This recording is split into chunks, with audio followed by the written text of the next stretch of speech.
இப்போ இந்த ஒரு புத்தகம் இருக்கு. இந்த அம்பரா தூணி வந்து ஒரு ஒலி கதைகளா வரப்போகுது. இந்த கதைக்குள் என்னென்ன ஒரு ஆழமான சில விஷயங்கள் எல்லாம் விதைத்திருக்கிறேனோ அதெல்லாம் வந்து ஒரு அந்த ஒலி வடிவத்திலும் அது பிரதிபலிக்கிறதா அப்படின்ற ஒரு ஒரு பதற்றம் எனக்கு எப்பவும் இருந்துச்சு த்ரூ அவுட் இந்த ப்ராசஸ்.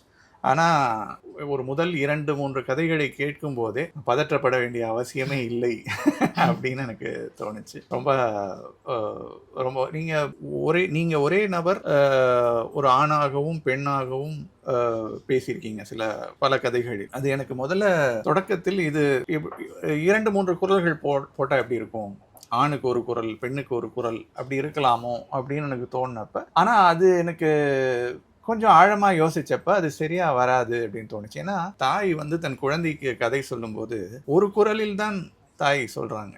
அது வேறு வேறு குரல்களில் அவங்க சொல்லுவதில்லை. அந்த மாதிரி வந்து ஒரு ஒரு ஒரு கதை சொல்லுதல் அப்படின்றது ஒரு குரலில் இருக்கும்போது தான் அது ஒரு முழுமையான ஒரு கதை சொல்லுதலா இருக்கும் அப்படின்னு எனக்கு